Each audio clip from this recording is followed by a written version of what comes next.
encontro patrocinado pela ARME, pelo Espaço Luz, pela essa ideia que nós temos propagado de algum tempo de mudar o dia. Hoje, alguém teve a ideia de falar sobre o céu. Né? Alguém teve a ideia de falar sobre o céu acima e o céu abaixo. Vocês têm essa percepção de quando você fala o céu acima e o céu abaixo? Olha para cima, vê céu, olha para baixo, vê céu. Parece um espelho. Né? Então, para compreender as relações de espelhamento entre aquilo que acontece no céu de baixo, que algumas pessoas chamam de terra, com o céu de cima, e normalmente as pessoas chamam de céu, é importante entrar em relação com toda a experiência, tudo o que se sabe, o que se possa vivenciar, que diga respeito ao espelho. Vocês conhecem algum autor que fala de contos em espelho? Porque seria importante que vocês soubessem onde encontrar esse tipo de prática, porque alguns autores são muito discretos quando ele dissemina conhecimentos. Por quê? Porque o nosso estado humano ele está muito imaturo para entrar em relação com alguns saberes. Então, alguns autores semeiam, no meio das suas obras, pequenas ideias para algum olhar mais atento poder entrar em relação e, a partir dessa semeadura, se transformar. Então, vocês lembram, assim, algum autor que fala de alguma história que tenha como título o espelho? Pode ser Lago, eu só sei Narciso e o Lago. O mito de Narciso, ele é, de fato, uma história de espelhamento, que tem tudo a ver com o que a gente está fazendo aqui. Tem esse aspecto de maravilhamento de quem se perde na horizontalidade do espelho. Porque o espelho tem muito essa coisa da gente se olhar nele e se perder nele. O espelho tem muito esse aspecto de ilusão, de aparente divisão. Conhece aquela história que fala: espelho, espelho meu, tem alguém no mundo mais bonito? Essa eu não lembrei. Mas lembra dessa? Sim. Outra história de espelho que é importante lembrar. Por quê? Porque também fala daquilo que está em cima e daquilo que está embaixo. Patinho feio. O patinho feio também se olhou no espelho e se achou feio? Não, ele olhou lá em cima e viu os cisnes. Pela primeira vez ele levantou. Ele vivia olhando para baixo, ele morava com as galinhas, né? E aí, depois de tanta rejeição, ele está sozinho, assim, uma hora ele levanta, ele ouve um canto e olha. Então, olha que Se bacana mira. que você está trazendo. Quando a gente é patinho feio, a gente vive com os outros patos e a gente é cisne, é muito comum que esse espelho horizontal deforme o nosso ser. E às vezes, nessa tentativa de conviver, a gente anula a nossa natureza real. Então, esse exercício de olhar para cima e encontrar esse outro espelhamento, que não é um espelhamento horizontal, é muito importante para nos emancipar. Quem faz isso também é Machado de Assis, que é um escritor brasileiro. Ele tem um conto que é fácil achar, é só pôr na internet, que chamou O Espelho. Né? Quem faz isso também é outro escritor brasileiro muito interessante, que chama Guimarães Rosa, que no livro Primeiras Histórias, né, que é um livro que tem, creio que, 23 histórias, o que ele faz na história do meio do livro? Ele chama de O Espelho. Então, cada uma das histórias, para os dois lados do livro, vão sendo espelhamentos de uma forma de pensar. Então, olhar o céu acima e o céu abaixo é colocar em tensão máxima o nosso aspecto da manifestação na matéria, com tudo aquilo que nós somos, além da matéria, para que se estabeleça um diálogo. É colocar tudo aquilo que é físico em relação com tudo aquilo que é suprafísico. E hoje, aquilo que é físico tem sido objeto de muito estudo da ciência. Ciências convencionais. E tudo aquilo que é suprafísico tem sido visto com alguma reserva ainda. Porque tudo que é físico a gente consegue entrar em relação a partir dos sentidos. Vocês já viram aquela frase, ver para crer? Existe uma outra frase que é espelho dessa frase e que nos guia na direção de uma compreensão mais profunda do nosso ser, que é Crer para ver. crer para ver. Na medida em que você compreende a possibilidade e crê, é como que algo começa a se conformar à sua natureza e você o vivencia. O crer para ver, ele não é um movimento possível, às vezes, da gente falar para o outro, olha o que eu estou vendo. Porque é um movimento a partir de dentro. É um movimento a partir do alto. Então esse exercício começa no desapego da forma convencional da gente se relacionar com o mundo. Se relacionar com o mundo e querer compreendê-lo a partir das experiências dos sentidos é muito limitante. O problema maior é que a gente não foi ensinado em nenhum momento que possa haver outro tipo de relação além daquela que os nossos 5 sentidos nos permitem. Então a gente fica aprisionado nisso. Mas o ver para crer e o crer para ver é uma polaridade interessante de trabalhar quando a gente estiver no silêncio, na nossa intimidade. Um outro livro interessante também, que é do Michael Ende, não é mais brasileiro, é alemão agora, né? Que se chama O Espelho no Espelho.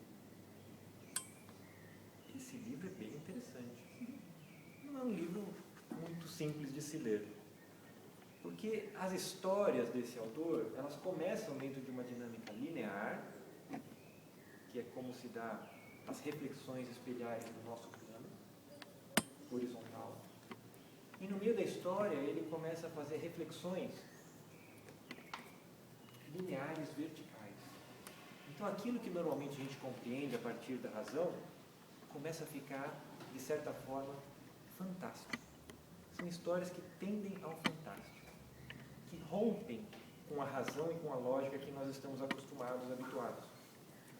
Mas essa qualidade de leitura, que a gente vai encontrar em Machado de Assis, em Guimarães Rosa, em Michael Ende, ela vai nos sensibilizar e auxiliar a despertar uma sensibilidade no nosso interior que vai permitir, independente de qualquer pessoa que vá num quadro e mostre as coisas como elas são, que nós entremos em contato a partir de dentro com essa realidade celeste superior. E aí não tem essa de me prova ou querer provar, porque aquilo se torna uma verdade. E a nossa própria presença, ainda que silenciosa, se torna uma irradiadora dessa verdade. E onde nós estamos, então, passa a haver uma emancipação dos seres. As pessoas passam a acreditar em si, nos seus sentimentos, na sua forma de se aproximar da vida. Tudo isso que diz respeito à espelho é muito interessante enquanto objeto de emancipação. Porque quando nós nos relacionarmos da forma adequada com a natureza espelhada, ela deixará de ser um espelho e se tornará uma lente. Um espelho que, no primeiro momento, só reflete a luz e a gente enxerga aquilo que a gente está mandando, se torna uma lente que corrige o nosso olhar e que a gente passa a entrar em relação com instâncias que nos ensinaram que não existem, que não ocorrem, que não são possíveis. Como, por exemplo, numa experiência médica onde fala, olha, isso aqui não tem jeito, você vai viver tanto tempo. Não é verdade?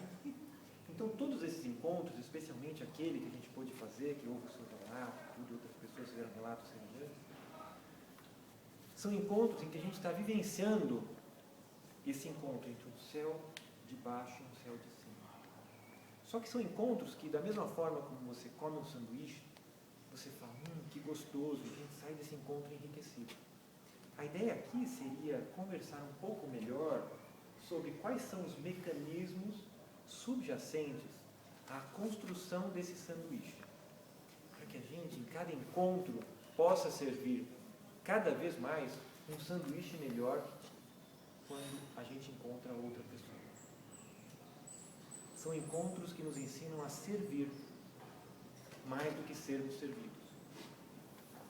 O que não é tão elementar aqui no nosso país. Por exemplo, você estava agora na Unifesp, numa pós-graduação, existiam algumas defesas de trabalho de final de curso. E uma delas falava sobre o poder do mantra no nosso cotidiano.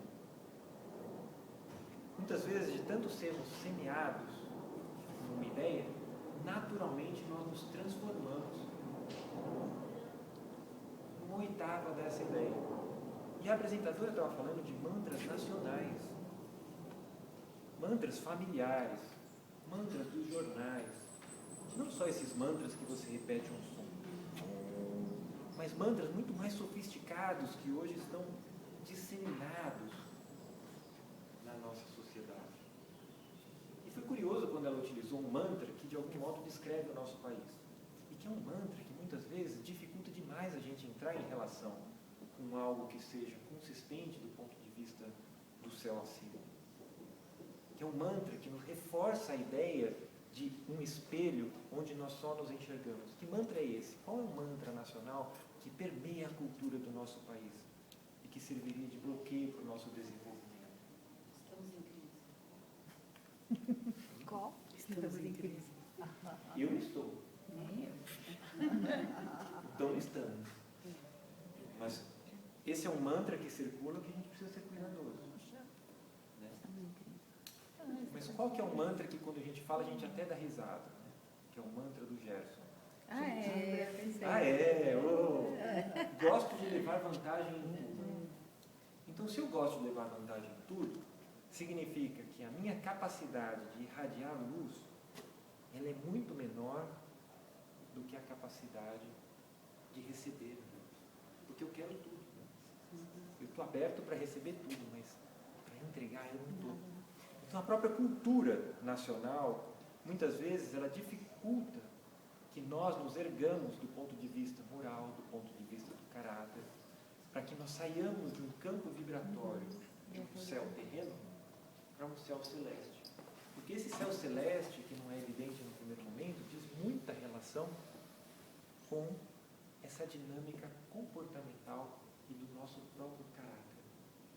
Então, enquanto nacionalmente, familiarmente, institucionalmente, do ponto de vista onde eu fui educado, eu estou preso a alguns valores, nessa mesma medida eu estou afastado desses valores que me emancipam. Então essas reflexões são importantes, não para xingar ou reclamar desses mantras, mas para perceber como eles nos permeiam, para que a gente possa separar o que é seu do que não é seu. Até que a gente possa despertar e ver claramente pelo que viemos aqui. Então começaremos a compreender o que é um céu embaixo e um céu em cima. E aí compreenderemos também o que nós temos a fazer com esse céu aqui embaixo. E aí uma história que a gente poderia usar para ver como que é esse processo de reencontrar-se, é essa aqui que o Fernando Pessoa conta com uma maestria sem igual. Eros e Psique. Vocês conhecem Eros e Psique? Eros e Psique, ele descreve essa dinâmica de espelho daquilo que é em cima com aquilo que é embaixo. E ele nos auxilia e mostra o grau de adormecimento que eventualmente estamos e que nos afasta desse encontro com uma porção nossa que jaz adormecida. Então, como é isso? Eros e Psique. E assim vedes, meu irmão, que as verdades que vos foram dadas no grau de neófito e aquelas que vos foram dadas no grau de adepto menor, são ainda que opostas à mesma verdade. Do ritual do átrio, do grau de mestre, da ordem templária de Portugal. Conta a lenda que dormia uma princesa encantada. A quem só despertaria um infante que viria de além dos muros da estrada.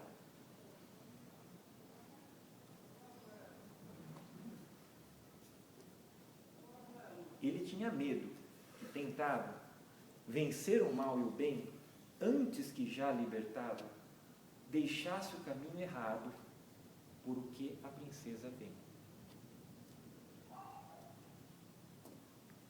A princesa adormecida se espera dormindo, espera. Sonha em morte a sua vida, e orna-lhe a fronte esquecida, verde uma grinalda de era. Longe, o infante esforçado, sem saber que intuito tem, rompe o caminho fadado. Ele, dela é ignorado. Ela, para ele, é ninguém. Mas cada um cumpre o destino. Ela dormindo encantada. Ele buscando a sentido. Pelo processo divino que faz existir a estrada.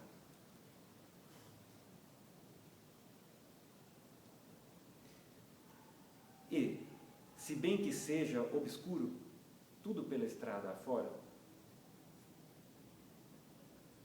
e falso ele vem seguro, e vencendo estrada e muro, chega onde em sono ela mora. Ainda tonto do que houvera, a cabeça em maresia, ergue a mão e encontra Hera, e vê que ele mesmo era a princesa que dormia. Então, o poeta tem essa qualidade de mostrar aquilo que não pode ser mostrado. Mas precisamos estar dispostos. E essa disposição não é um estado de passividade, simples receptividade, senão um estado de movimento interior, de enriquecimento, de buscar materiais para que quando chega esse momento do encontro, minimamente a gente possa ver o que está acontecendo. Para que a gente possa escolher. Senão nos tornamos vítimas dos mantras do cotidiano. Você não consegue. A vida é luta. Gosto de levar vantagem em tudo. E dote farmente. Não é? Você fala isso, você já pensa até no país inteiro. Então esse campo informacional que a gente pode ver quando a gente vai a uma viagem distante, ou quando a gente lê um livro, é importante que a gente tenha tudo compreendido em nuances no nosso interior. Porque essa é uma outra linguagem. É uma linguagem que vai além de uma gramática, que você entende as coisas racionalmente. Mas que te sensibiliza a entrar em contato com outras qualidades, outras habilidades, outras sensibilidades. Então, como olhar para isso acima e isso abaixo? O primeiro movimento é perceber que existe um transcurso da vida que é absolutamente horizontal, onde a gente compreende a evolução do humano aqui na Terra. E quem descreve isso com maestria na ciência é o Carlos Darwin, né? O Carlos Darwin, ele fala sobre essa questão evolutiva e fala evolução das espécies. Fala. Então, quando o Carlos Darwin explica para a gente a evolução das espécies, acontece uma coisa muito bacana. Porque da mesma forma que a gente faz um bolo e coloca uma cereja, ele coloca uma cereja no bolo. Isso é um mantra. E a ciência baseada nos 5 sentidos sustenta. Qual é a cereja do bolo da teoria da evolução? Que só os melhores sobrevivem, é isso? É? Que só os melhores sobrevivem. Isso. Mais adaptados, pela teoria dele. Quem são os melhores? Os mais adaptados. Os mais adaptados. Os que levam vantagem. Está levando vantagem. Quem são os melhores? As pedras ou as plantas? Não, Não, cada espécie. Né? Quem é o mais evoluído? Quem é a cereja do bolo do Darwin? Nós somos o topo da cadeia. Que beleza! Então é muito bom, porque se nós somos o topo da cadeia eu posso evolutiva, decidir tudo. eu decido como as coisas são na Terra. Inclusive como eu posso conhecer as coisas. Então eu estabeleço como que eu quero que esse céu aqui embaixo seja. Eu estabeleço uma hierarquia humana. E a primeira coisa que eu faço quando eu estabeleço uma hierarquia humana sobre as demais espécies é destruir o conceito de hierarquia. falou sobre isso aqui. O que significa essa palavra? Hieros, arque. Arque é ordem. Hieros é sagrado. É uma ordem do sagrado, né? Então, dentro dessa ordem, nós seríamos aquilo que há de mais sagrado, de acordo com a teoria da evolução das espécies. Acima de nós não existe outra ideia de sagrado. Então a vida tem essa possibilidade de transcorrer horizontalmente, como se nós fôssemos os deuses, que é a perspectiva do materialista. E que não há problema nenhum, mas é importante saber que para o materialista, na medida em que ele nega a existência de uma divindade, ele assume seu lugar. Que ele não vai falar, ele simplesmente vai falar que Deus não existe. Mas se dar conta de que ele mesmo é o Deus que afirma isso, é um passo muito difícil para ele. Então ele não vai falar. Ele só vai falar que do ponto de vista evolutivo termina na gente. E esse é o ponto mais alto em que a horizontal consegue se elevar. E a menos que a gente abra mão desse ponto, não é possível entrar em relação com a dinâmica vertical. O que é essa dinâmica vertical? Ontem também eu estava nessa pós-graduação e eu fiz orientação de uma aluna que fez um trabalho a respeito do que ela chama os corpos suprassensíveis. Então nós estamos vendo uma pós-graduação em cuidados integrativos que está tentando entrar em relação com o conhecimento de algo que esteja além daquilo que a gente conheça na dimensão física, que são os corpos suprassensíveis, ou seja, além desse corpo físico que nos permite operar nesse plano, a aluna trouxe a ideia, que não é nova, porque tem extensa revisão bibliográfica, inclusive de tradições antigas, de que além desse corpo físico existem outros que o envolvem e ao mesmo tempo o permeiam.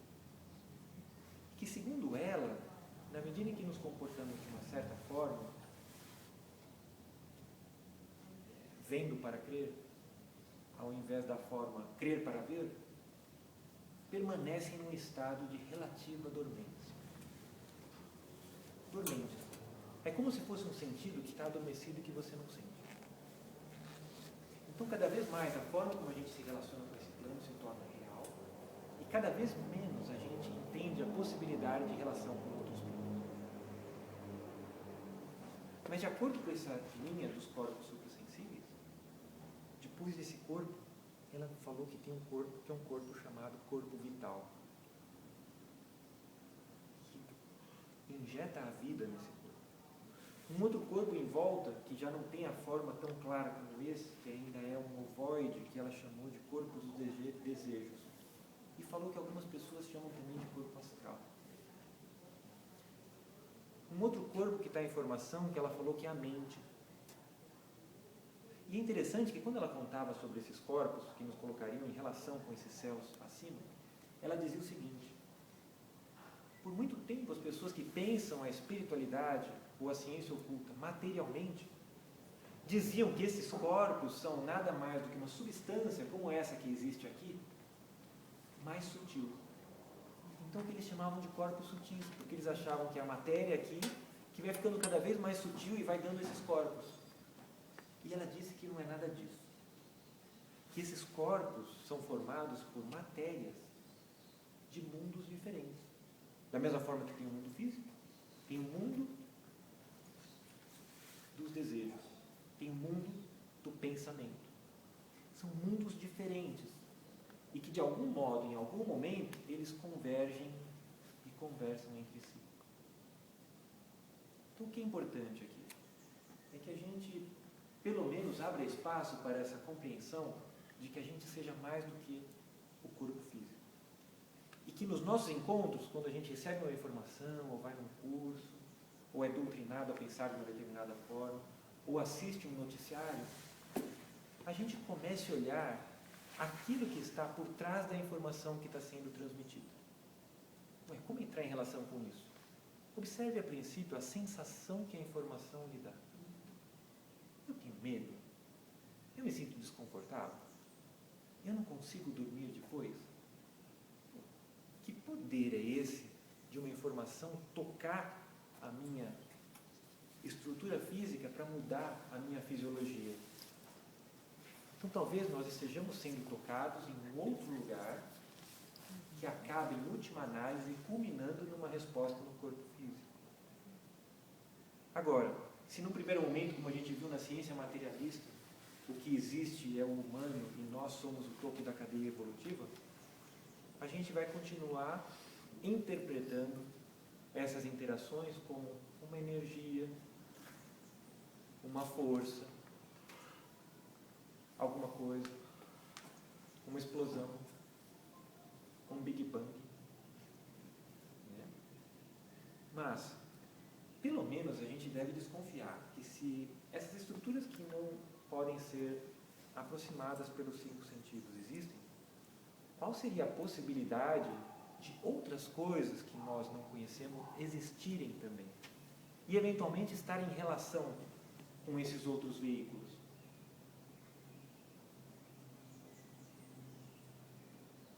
E de fato, é o que as filosofias antigas têm guardado no seu conhecimento da tradição. A história que vem daí é que o humano, muito diferente de algo que brota da Terra, é um processo em desenvolvimento de uma temporalidade muito mais alargada do que essa que a gente vê quando a gente fala de uma Terra de 4,5 bilhões de anos. O humano é um projeto que está muito além do estado que ele se encontra hoje, tão imerso e preso à natureza da carne. Então, da mesma forma que essa ciência convencional para numa teoria da evolução, dentro da perspectiva darwinista, ocorre no paralelo a ela uma outra ciência, que como não é aceitada convencionalmente, ela se torna oculta. Uma ciência oculta.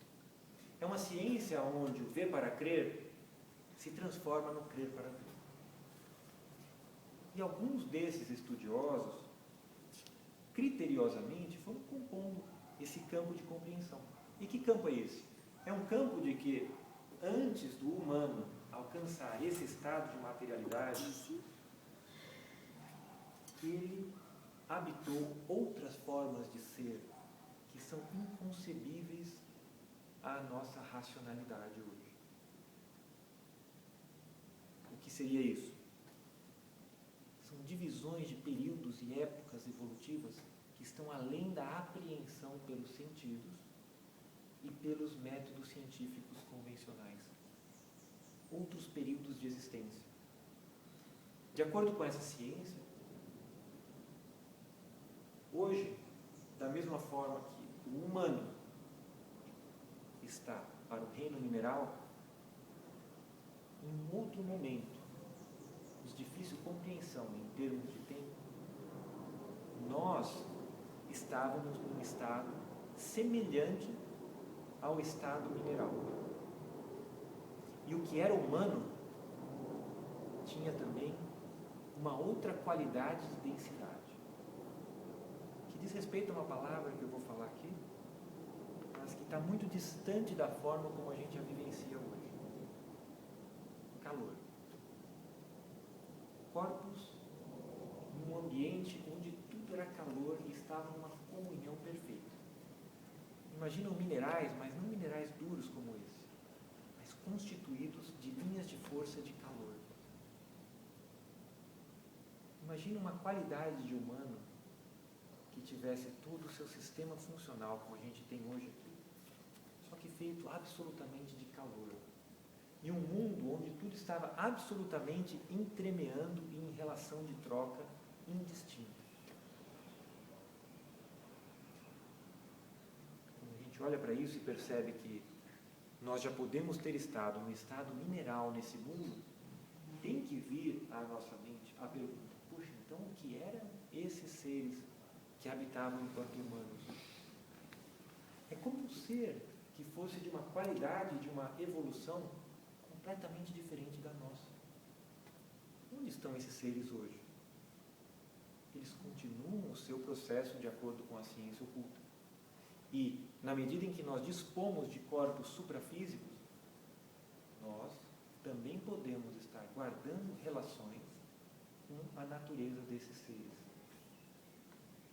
O que haveria de mais próximo para a gente compreender, dentro daquilo que a gente é ensinado desde criança, é a ideia que tem nesses seres que a gente chama de anjos.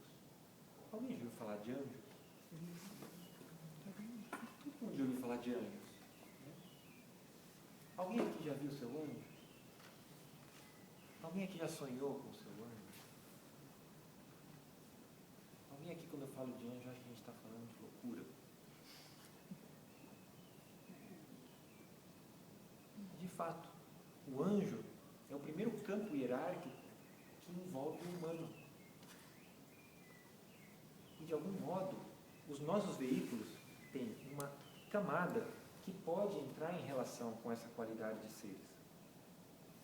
É uma camada a partir da qual, de acordo com o nosso desenvolvimento ético, moral, a forma como a gente está vivendo, os nossos mantras dominantes, também vai entrar em relação com uma certa qualidade angelical. A qualidade desses seres, assim como aqueles que estão acima deles, é que, de algum modo, nos colocam em relação com experiências intuitivas, sensações, mal-estar, outras formas de saber que nós não compreendemos bem de onde vem. E isso se dá a partir de uma relação pessoal, não com esse corpo físico, porque a gente não vê, não toca, não cheira, mas a partir desse primeiro corpo que vem em volta. Por quê? Porque da mesma forma que o nosso corpo mais denso é feito dessa matéria, o corpo mais denso dos anjos, de acordo com essas filosofias e essas formas de pensar, é feito de matéria denominada etérica. Matéria vital. Esse é o corpo mais denso deles. E na medida em que cuidamos desse nosso corpo, nós entramos em relação também com esses seres. Na medida em que nos tornamos mais conscientes desse corpo, também entramos mais em relação com esses seres. Então, sempre que a gente escutar uma história de anjo, puxa, é importante olhar por trás daquilo que o autor está falando, o que ele quer dizer. Porque existe uma história de anjo que é contada para quem está aqui. Mas existe uma história de anjo que, de repente, dentro das histórias de anjo, pode ser contada para quem está minimamente atento. Então, quando a gente lê Tolstói, que adora histórias de anjo, é muito interessante olhar dentro dessa perspectiva do que Tolstói estava falando.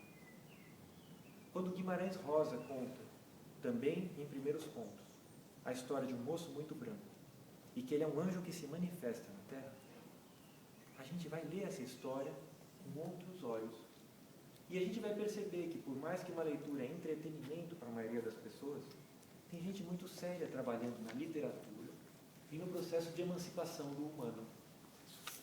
Acontece que há um risco muito grande de trabalhar nessa área, porque é o risco do charlatanismo. É o risco daquele que viu querer convencer o outro de suas próprias visões. Porque esse processo deveria ser nada mais do que um processo de emancipação. E ajudar o outro a saber que há algo e que a visão do outro vai ser completamente diferente daquela que eu tive. Mas quando alguém diz que tem a visão e que vai dizer como as coisas são e que sabe o que vai acontecer, se apropria dentro de uma estrutura de poder e tem a habilidade retórica e da fala para convencer as pessoas a isso, foi dado o primeiro passo na direção do acidente. É um passo na direção da doutrinação. E não é possível se doutrinar pessoas num reino superior a esse, em que a liberdade é a lei. Porque aqui, se não somos livres, é na mesma medida em que o nosso caráter não está devidamente desenvolvido.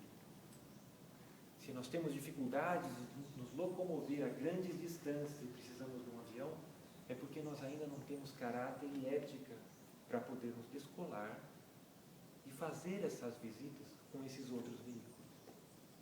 Então, esse trabalho de entrar em relação com o céu de cima diz muito respeito a um trabalho de autocuidado e de conhecer-se. E na medida em que estamos imersos numa sociedade rica em mantras, isso imprime medo, desconfiança, que fortalece uma ciência absolutamente materialista e que desvia os seus recursos para que a importância midiática dela seja suprema. Nessa mesma medida, nós nos aprisionamos e fica muito custoso para que nós desenvolvamos essas sensibilidades. Eu ouvi dizer, e tenho a impressão também que seja verdade isso que eu senti em mim, que tem algumas formas que nos aproximam do anjo e coisas que nos afastam. Então, por exemplo, se o nosso corpo denso está poluído, seja de pensamentos negativos, sentimentos negativos, alimentos, bebida alcoólica, cigarro, você meio que se afasta dessa vibração etérica do anjo, né? É isso mesmo. É exatamente isso. Então, eu gosto muito de levar as coisas para a parte prática, né? O que nos cabe fazer, né? Então, existe o que a sociedade está impondo para nós, né? E o que cabe dentro da nossa individualidade fazer para nos aproximarmos desse plano mais angelical, né? Isso. E sairmos dessa materialidade, desse controle que está sendo exercido sobre nós, né? E quanto antes, emancipar e libertar esse anjo dessa relação, para que possam vir os arcanjos, que são seres de uma qualidade ainda superior e que habitam no seu corpo mais denso até a região do corpo dos desejos. Posteriormente, existe todo um campo hierárquico que está na Bíblia, está nos livros sagrados do hinduísmo, está nas diversas escolas